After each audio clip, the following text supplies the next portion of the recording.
Bismillahirrahmanirrahim. Assalamualaikum warahmatullahi wabarakatuh. Alhamdulillah wa syukurillah la haula wa la quwata illa billah. Allahumma sholli ala Muhammad wa ala alihi wa ashabihi wa man tabi'ahum bi ihsanin ila yaumiddin wa ba'd.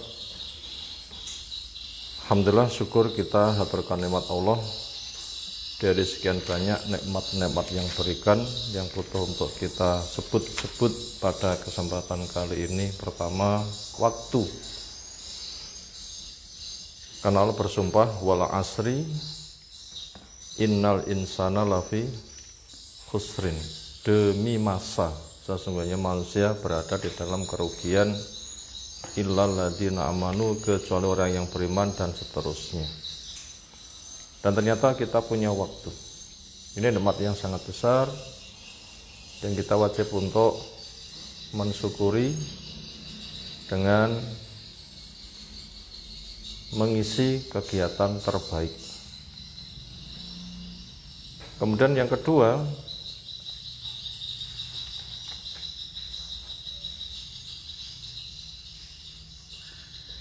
kemudahan kita di dalam menempuh jalan kehidupan terbaik. Kemudahan kita di dalam menempuh jalan kehidupan terbaik. Apa jalan kehidupan terbaik? Ilmu.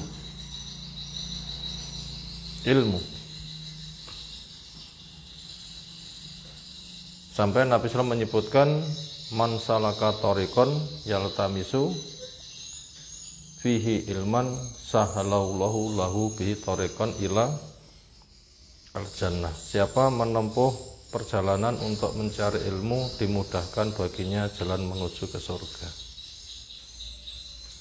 Dan ini jalan kehidupan yang sedang kita tapai. Sejak melangkahkan kaki pertama, berdoa bismillah tawakkaltu ala Allah la haula wala quwata illa billah, menempuh perjalanan sampai tempat tujuan dan melaksanakan kegiatan, itu namanya jalan kehidupan kita terbaik untuk mencari ilmu. Yang tanggal-tanggal seputar ini di berbagai macam lembaga pendidikan atau di alam pendidikan di lingkungan kita, daerah kita, sampai berskala nasional, itu secara kaldik, kalender pendidikan sepertinya serempak atau dimulai.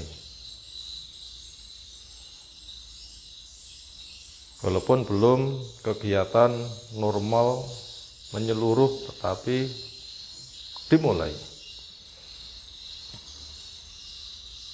Dan ini kita wajib untuk mensyukuri, ternyata kita berada di dalam lingkaran itu.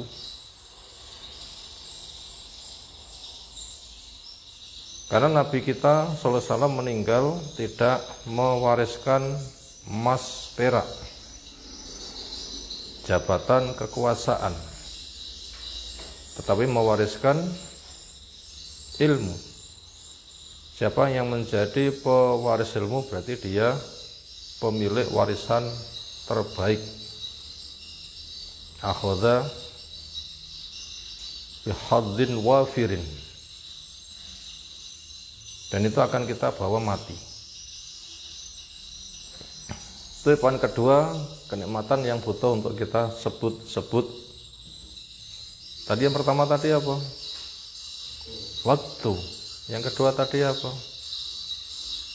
Terjun di dalam alam keilmuan. Apalagi umur muda, waktu yang paling potensial. Karena warna tua diwarnai oleh warna muda. Warna mudanya baik, tuanya seolah baik. Karena sangat dipengaruhi benihnya, bekalnya, start awalnya. Karena kebaikan membuahkan kebaikan.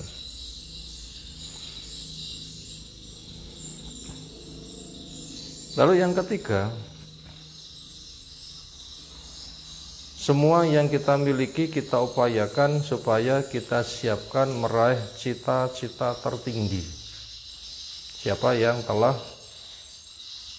terekam kuat di memorinya bahwa dia benar cita-cita tertingginya, maka dia beruntung. Apa cita-cita tertinggi?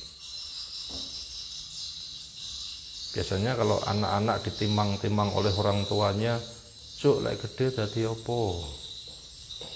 Apa yang diharapkan?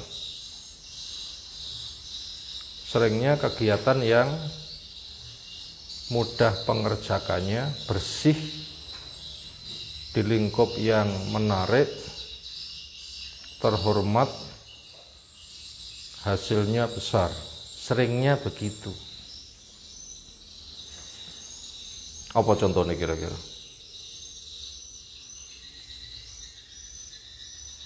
Mungkin dokter, mungkin presiden, mungkin apa nih?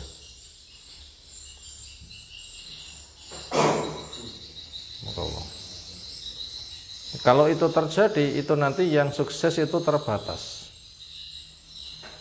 Dokter sama pasiennya banyak mana? Ya banyak pasiennya, KPDD dokter nanti pasiennya sopo. Pone dadi presiden. Wabah cita-cita dadi presiden. Maka bercita-citalah jadi orang yang bisa memaksimalisasi waktu. Bercita-citalah orang yang memiliki dasar keilmuan, yang jadi orang yang intelek. Bercita-citalah untuk meraih derajat yang paling tinggi, yang caranya dengan banyak memberi manfaat. Nanti akan diberikan manfaat tertinggi. Itu 3 cita-cita penting. Apa tadi nomor 1?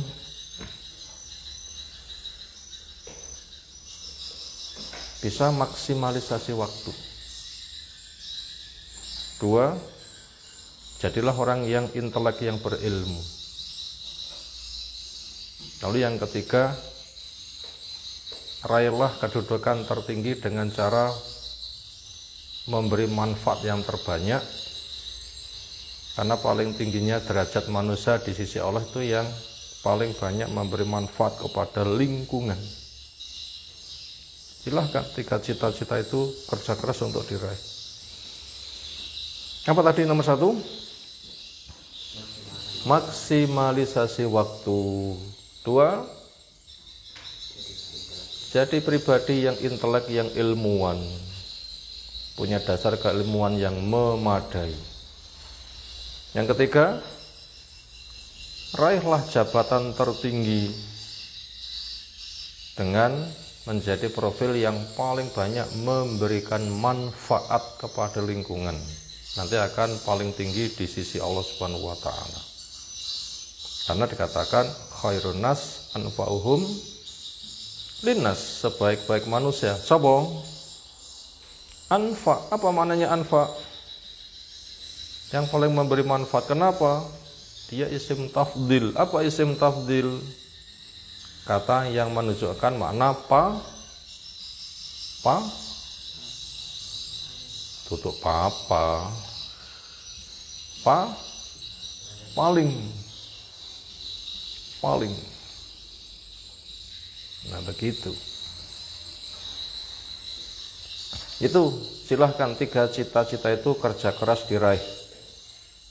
Maksimalisasi waktu, jadi pribadi punya dasar keilmuan yang memadai, jadi intelek, jadi ilmuwan.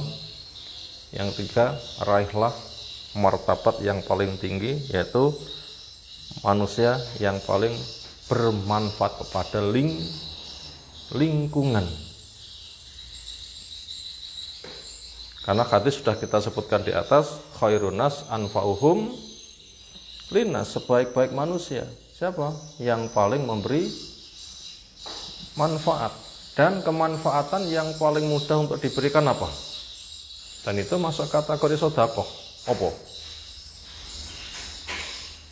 Manfaat yang paling berpotensi mudah untuk disebarkan, dan itu punya nilai sedekah. Apa?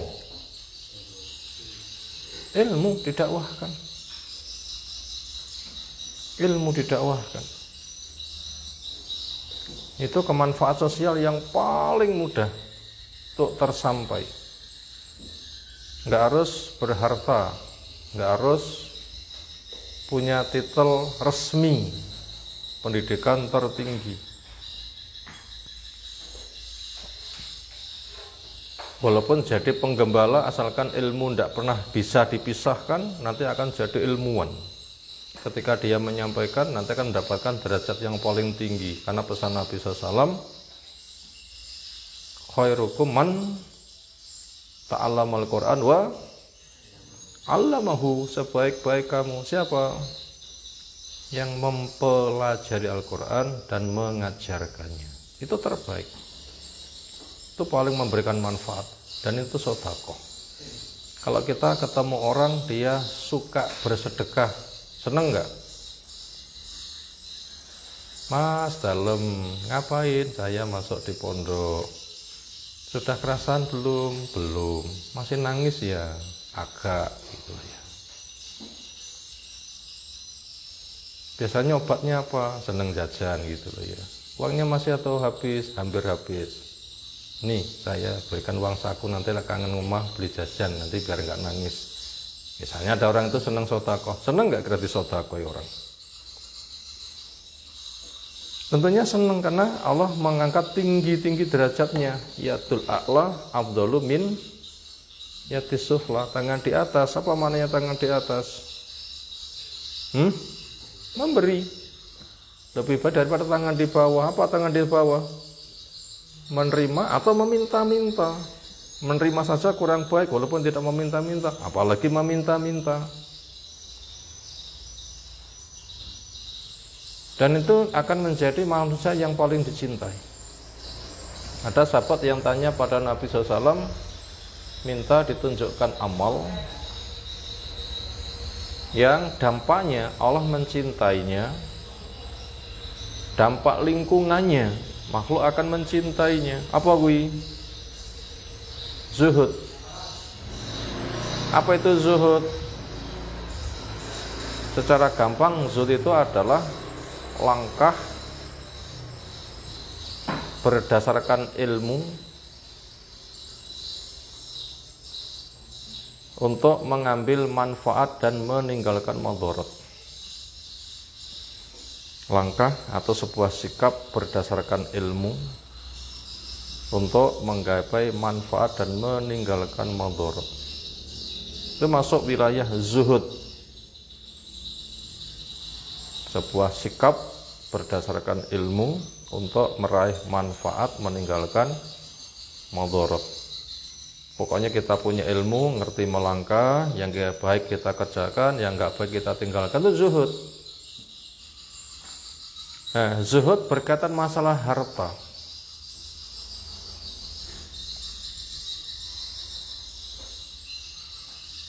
Maka apa yang ia butuhkan, ia cukupi sepantasnya, selebihnya ia sebar manfaat. Dan orang yang paling zuhud itu orang yang paling kuasa, kuat dan kaya. Tetapi dia tidak menggunakan kondisi kuasa, kuat dan kaya untuk kesenangan pribadi, tetapi ia gunakan pribadi sak pantese, selebihnya dia banyak menebar manfaat. Itu nanti dia di tengah masyarakat paling dicintai. Raja Arab yang semula menjadi pewaris agama tauhid yang dibawa Nabi Ibrahim alaihissalam, dilanjutkan sang anak Nabi Ismail alaihissalam, terus berketurunan. Akhirnya dia dengan langkahnya diikuti mengubah agama tauhid menjadi agama berhala. Siapa orang itu namanya?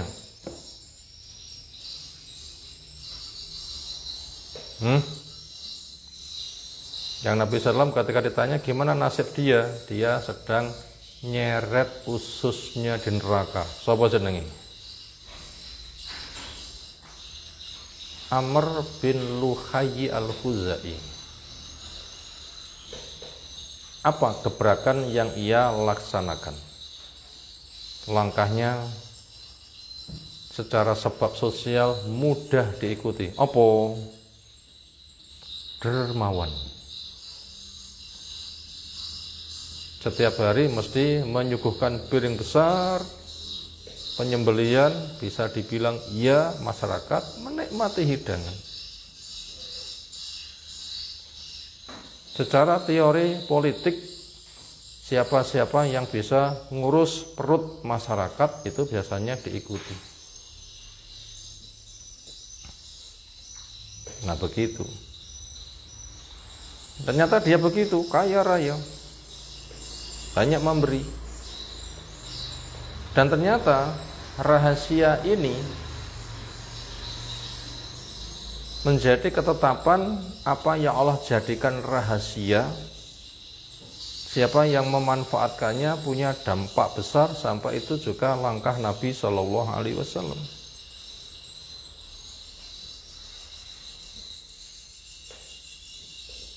Ketika penaklukan Mekah lalu dilanjutkan perang Hunain melawan orang-orang dari daerah Hawazin, makanya perang menang. Ghanimahnya pol banyaknya. Yang perang gak dapat pembagian sama sekali, dibagi habis kepada orang Quraisy yang baru saja masuk Islam. Tokoh-tokoh penting dapat pembagian banyak. Saya ketonto 100, bahkan ada yang 300, ada yang 400. Itu ternyata menjinakkan hati. Ada seseorang dari mereka yang dapat 400 onta, sebelum dibagi dia dijamin aman, gak dibunuh, pantasnya dibunuh karena kalah perang. Ketika dijamin aman, ditawari, aslim, Islamu kamu. Dia katakan, saya minta waktu untuk kupikir selama 2 bulan. Kata Nabi, 4 bulan ya tidak apa-apa. Sekitar seminggu masuk Islam. Kenapa? Penjinaan hati lewat pemberian. Sedekah. Itu penting.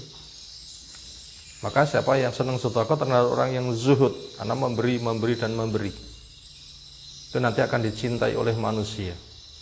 Itulah pesan Nabi SAW, tahadau taha babatum, supaya kamu saling berbagi hadiah, niscaya Allah jadikan kalian akan terikat rasa saling mencintai. Taha babatum. Ini kira-kira hadiah yang kita mudah untuk berbagi apa? Jawab? Ilmu. Itu paling mudah untuk kita berbagi. Ketemu orang ngomong. Yang kita omongkan itu adalah keilmuan. Itu mutiara-mutiara, butiran-mutiara yang sangat mahal. Dan padahal itu termasuk infak, karena Allah menyebutkan wa mimma razaqnahum yunfikun. Saben mereka dapat rezeki, mereka infak. Ilmu termasuk rezeki. Warzuqna ilman nafi'an, rizkikan kepada saya ilmu yang bermanfaat. Inilah 3 cita-cita yang supaya kita miliki. Kita kerja keras ke sana. Maksimali waktu, jangan meranakan waktu. Kedua, belajar keras agar menjadi pribadi yang ilmuwan, yang intelek, yang cerdas. Tentunya ilmu syar'i yang dimaksud. Yang ketiga, raihlah derajat tertinggi ketika kita hidup bermasyarakat dengan cara banyak memberi manfaat. Manfaat ilmu itu cara yang paling mudah. Biayanya pun juga paling murah. Belajarnya pun juga tanpa biaya bisa. Sopo sahabat Nabi ketika belajar sampai perut diikat, keroncongan, sempat pingsan, tapi semangatnya luar biasa. Selagi perutku ada isinya, saya siap cari ilmu. Senada dengan itu ungkapannya. Siapa tahu? Abu Hurairah. Sering pingsan itu, kosong perutnya. Tapi ternyata dengan ilmu derajatnya sangat tinggi sekali. Di masa khalifah siapa, Abu Hurairah jadi apa? Siapa tahu?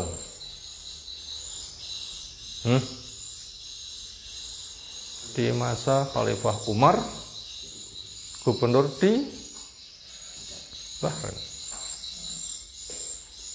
Gubernur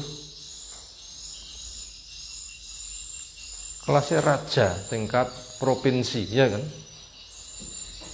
Raja tingkat provinsi, luar biasa. Itulah 3 cita-cita supaya kita tanamkan. Siapa yang punya 3 itu sukses. Karena derajat tertinggi di sisi Allah dengan surga yang Allah firmankan, "Waman zuhziha 'anil nar wa udkhilal jannah faqad faz wa mal hayatud dunya illa matal ghurur." Siapa yang diselamatkan dari neraka, dimasukkan ke dalam surga, sungguh beruntung, dan tidaklah kehidupan dunia itu kesenangan yang menipu, artinya tidak kekal. Orang pengen gawanteng, wayu, sawihat, winter, saugih. Angkat tangan. Sopo sing nggak pengen ganteng, angkat tangan. Cepet. Oh, berarti kata pengen ganteng lah ya. Siapa yang tidak mau pengen sehat? Nggak pengen sehat, angkat tangan. Ada pengen sehat semuanya. Siapa yang pengen bodoh, angkat tangan. Nah, pengen pintar kabeh. Siapa yang pengen miskin, angkat tangan. Pengen kaya semuanya. Tetapi berapa lama sih orang menikmati hidupnya di dunia, sehatnya, cerdasnya, kayanya? Gak lama. Ketika mati apa yang dibawa? Gak ada kan? Yo karangan bunga, bangga, kematian di halaman, karangan bunganya berjajar. Sing menikmati sopo? Ada duka, banyak dikirimi karangan bunga, yang paling beruntung sopo? Sing mati, sing hidup, tetanggane. Sing mati, keluarga atau tetanggane. Siapa yang paling bahagia?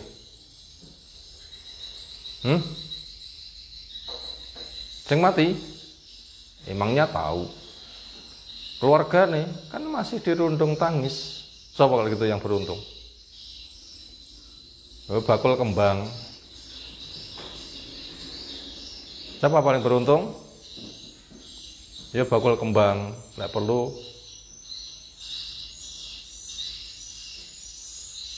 ndonga. Muka-muka ada yang matiin nih, ada yang matiin nih, loh gitu untungan gitu ya. Nanti biar beli bunga lagi. Itu sangat sementara sekali. Ternyata ketika orang itu mati, itulah asli kehidupan. Di mana asli kehidupan? Di akhirat, bukan dunia. Dunia itu cari bekal.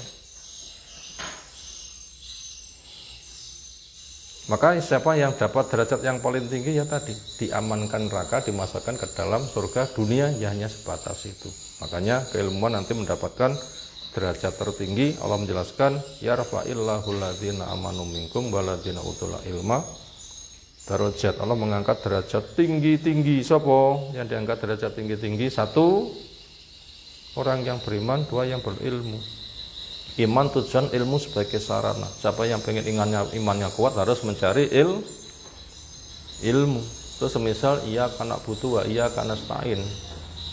Ibadah itu tujuan, isti'anah bagian dari ibadah, fungsinya sebagai sarana pensukses. Nah begitu sarana pensukses. Kemudian ilmu harus bermanfaat. Di antara tanda-tanda ilmu bermanfaat itu harus ilmu syar'i dulu dengan manhaj yang benar. Ilmu syar'i itu adalah ilmu yang distandarkan jalan kehidupan selamat. Bentuknya Al-Quran, bentuknya hadis, bentuknya qaul sahabat, yang ketika diramu, cara ngeramunya Al-Quran ditafsirkan dengan sunnah, dipahami, diamalkan sebagaimana para sahabat. Itu namanya ilmu syar'i dengan manhaj yang benar. Dan itu tidak bisa ditawar. Ini supaya selalu dicatat, dan dicatat. Ilmu itu 3, qala Allah, qala Rasul, qala as-sahabah, itu ilmu. Itu ilmu syar'i. Apa tadi? Ilmu itu ialah qala Allah. Ilmu itu ialah qala Rasul. Ilmu itu adalah qala sahabah. Firman Allah, sabda Nabi sallallahu alaihi wasallam, ucapan para sahabat. Itu ilmu syar'i. Itulah manhaj. Bila itu sudah benar, nanti akidahnya juga benar. Itu ibadah tauhid, akidah tauhid, akidah tauhid. Keyakinan kuat tentang keesaan Allah. Apa akidah tauhid maknanya? Keyakinan kuat tentang keesaan Allah. Itu akidah tauhid. Allah itu esa, namanya, rububiyahnya, uluhiyahnya, bahwa pencipta, pengatur, pengurus, pemilik alam raya itu Allah. Nama-nama menunjukkan keagungannya. Semakin dikenali semakin agung. Orang semakin kenal keagungan Allah, nengok dirinya semakin kecil. Makanya butuh dan semata menghamba kepada Allah saja. Inilah tujuan makhluk dicipta. Apa tujuan makhluk dicipta?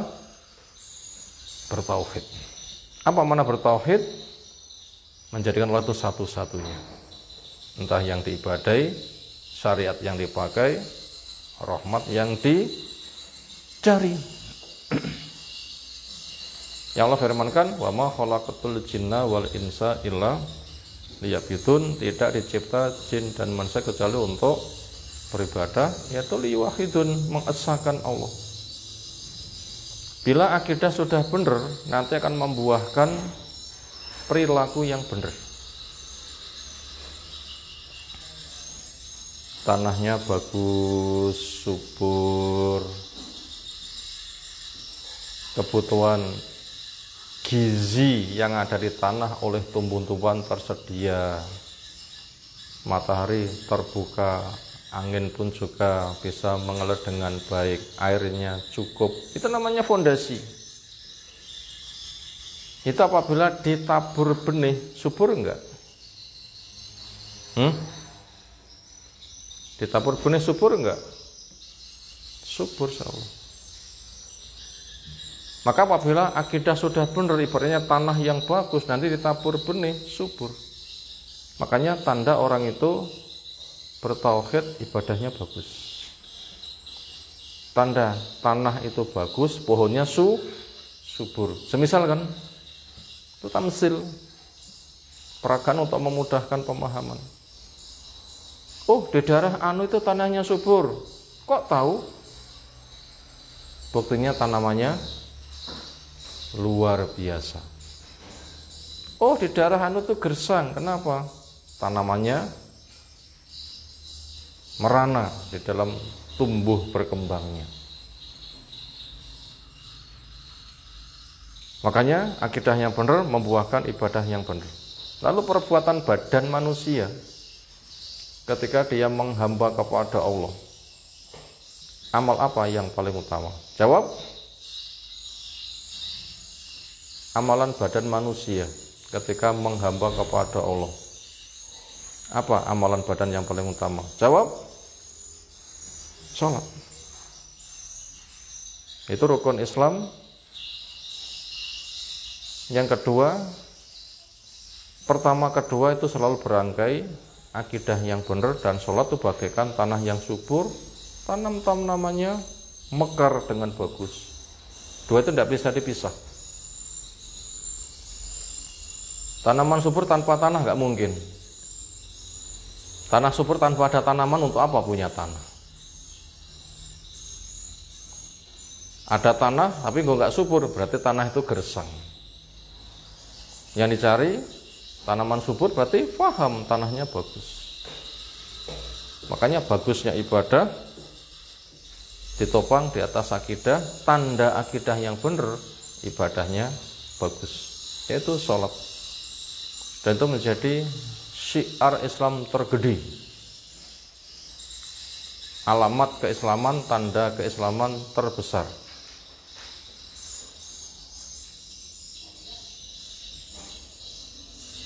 Kalau kita ditampakkan seseorang hanya tampak kepalanya saja. Anak sekitar umur 9 tahun, tampak ini saja, umur 9 tahun.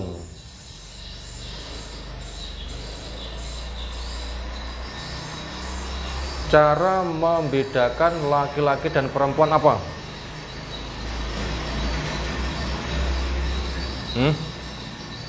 Gambar wajah sini saja, umur 9 tahun. Ini wajah laki-laki atau wajah perempuan? Gimana cara membedakan?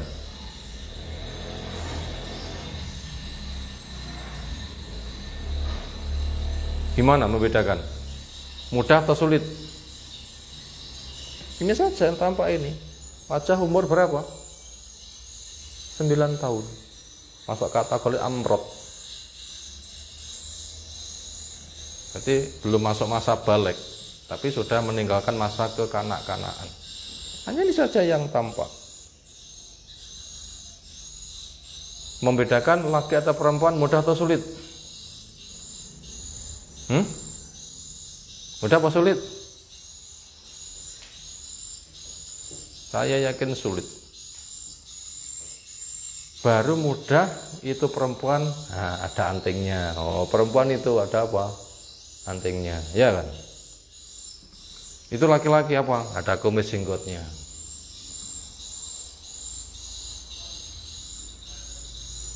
Makanya syiar, tanda, alamat yang paling mudah dikenali wajah itu adalah wajah perempuan bila ada antingnya. Wajah itu laki-laki ada apa?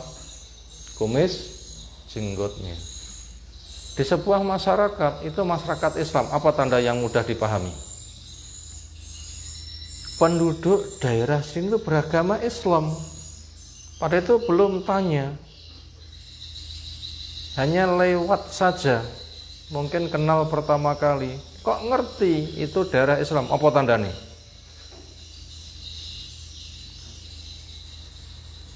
Ada bangunan masjid, waktunya adzan berkumandang, adzan, bahkan banyak suara itu. Oh, ini daerah Islam. Itu namanya syiar. Apa syiar kalau gitu? Tanda, alamat yang dengannya mudah untuk dikenali. Itu namanya syiar, tanda atau alamat yang dengannya mudah untuk dikenali. Itu namanya syiar. Syiarnya Allah, siapa yang menghargai itu perwujudan orang yang takwa. Syiarnya Allah, siapa yang menghargai, dia orang yang paling takwa. Allah menyebutkan, wa may yu'azzim syairah fa innaha min taqwal qulub. Siapa yang menghargai syiar Allah, itu perwujudan hati yang punya takwa. Itu tanda. Kalau gitu apa? Sebuah daerah dekatan daerah Islam, tanda yang paling mencolok apa? Syiarnya apa? Tanda yang paling mencolok apa? Berdiri masjid berkumandang, azan, orang berduyun datang sholat berjamaah. Ketika tahu itu mayoritas ini daerah Islam, itu namanya syiar.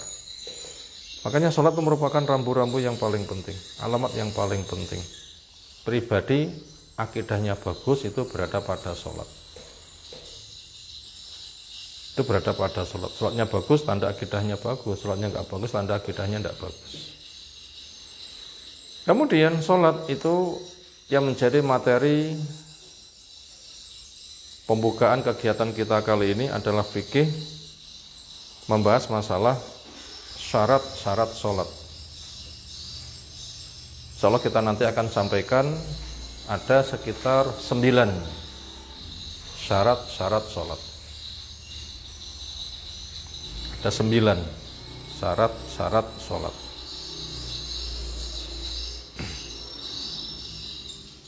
Apa itu 9 syarat-syarat sholat itu? 1. Balik. Apa nomor 1? Sudah balik.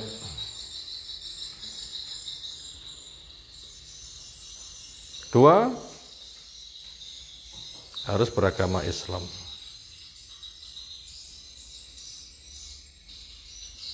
Apa nomor 2? harus beragama Islam.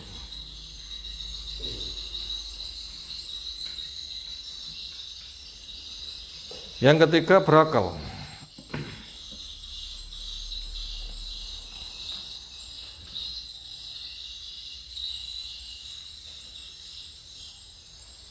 Pertama harus sudah balik. Umur berapa? Standar balik, sholat sudah wajib. Umur 10. Ajari anakmu sholat umur 7, bila 10 belum sholat, pukul. Tapi pukulan pelajaran.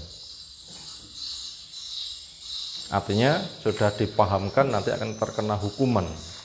Akan dipukul kamu nanti dapat hukuman bila tidak sholat. Balik dulu.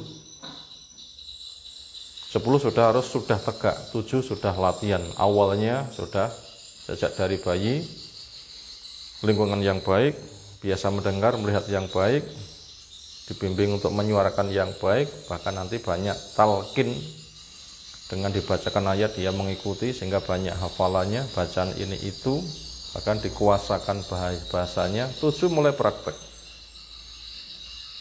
10 harus sudah standar. Yang pertama harus sudah balik. Yang kedua berakal. Dan rata-rata masyarakat itu berakal. Yang ketiga harus beragama Islam. Ini 3 syarat yang bersifat mendasar. Lalu 6 syarat berikutnya. 1. Harus sudah masuk waktu. 6 syarat berikutnya, nomor 1 dari 6 ialah 1. Masuk waktu. Nomor 2, niat.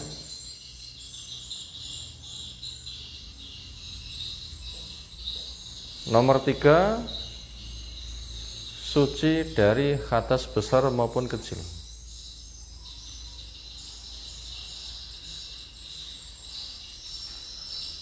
Suci dari hadas besar maupun kecil. 4, suci 3 hal. Suci 3 hal, yaitu badan suci, pakaian suci, tempatnya suci. Itu nomor 4. Nomor 5, nutup aurat. Nomor 5, nutup aurat. Yang nomor 6, menghadap kiblat.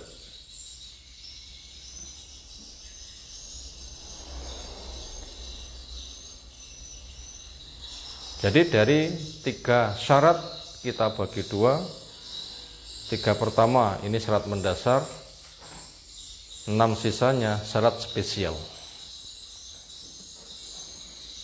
Apa 3 syarat mendasar tadi? 1, harus balik dulu. 2, harus berakal. 3, harus beragama Islam. Ini mendasar ini. Kemudian 6 syarat spesial berkaitan masalah sholat, yaitu 6. 1,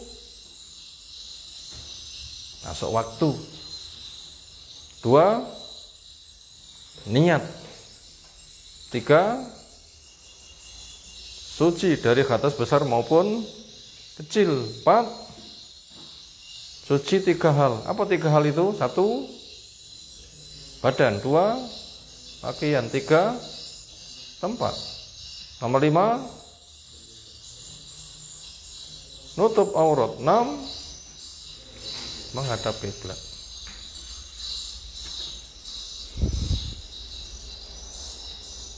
Berkaitan tentang masalah masuk waktu, cara yang paling mudah itu melihat matahari. Walaupun tidak punya jam, tidak ada jadwal sholat, melihat matahari. Zuhur, matahari tegak, sudah gelincir, bayang-bayang mulai di timurnya.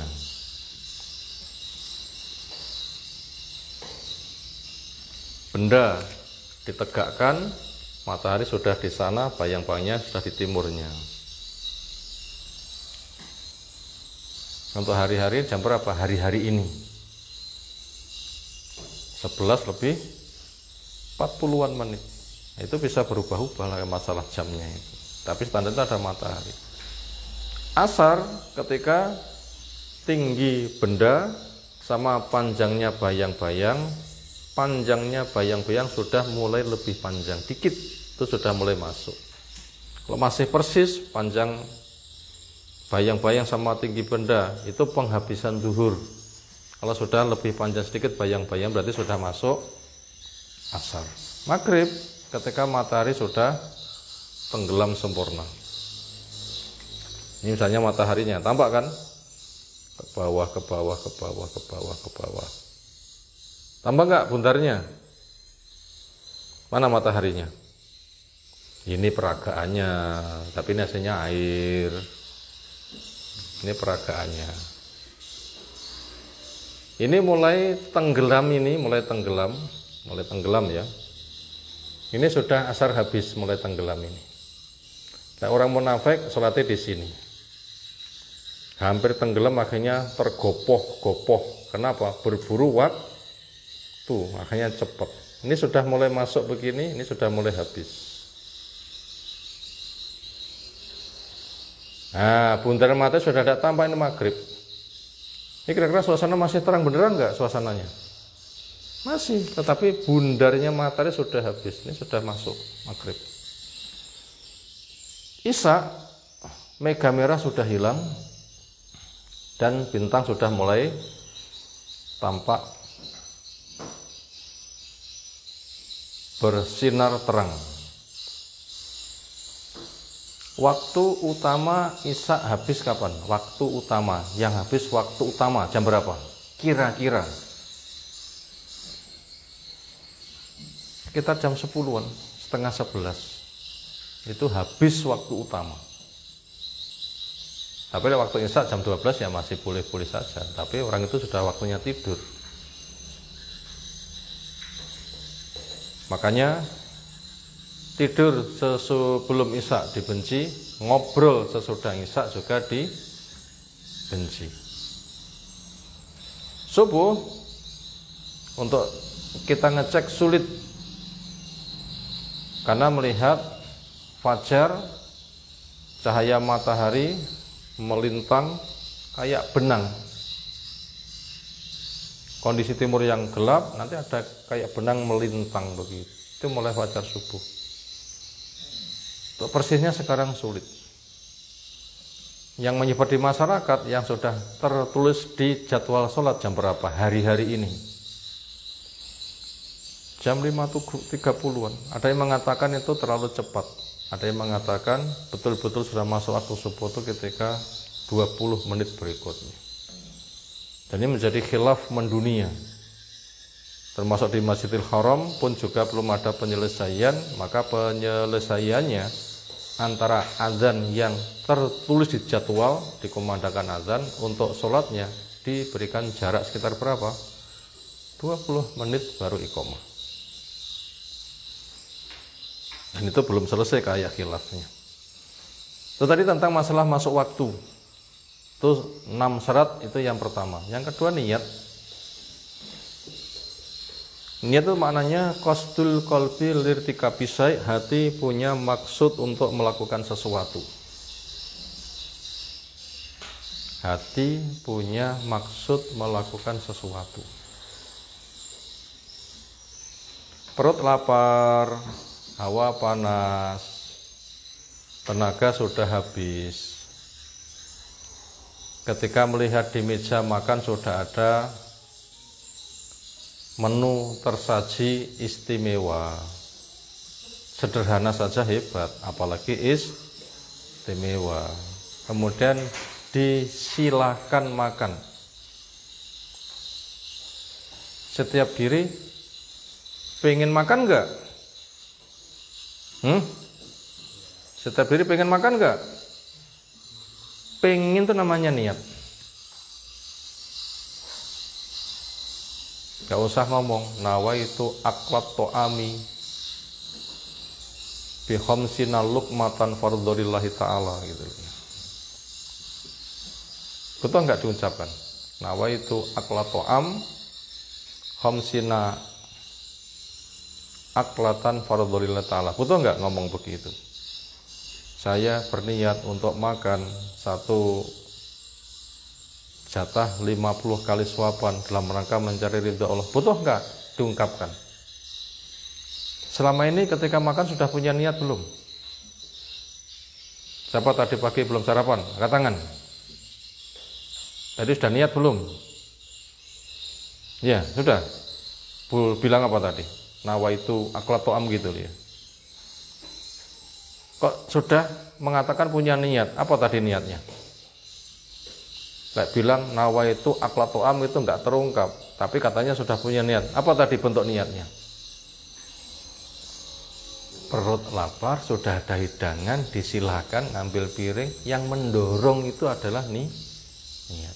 Kalau begitu, tanda orang itu punya niat apa? Satu, hidup, mau mati nggak usah niat. Ya. Dua, melek. Orang tidur bisa niat nggak? Nggak bisa. Tiga, sadar. Orang pingsan punya niat nggak? Nggak bisa niat. Empat, punya kemauan. Perut lapar, ada hidangan, maunya makan, ya kan?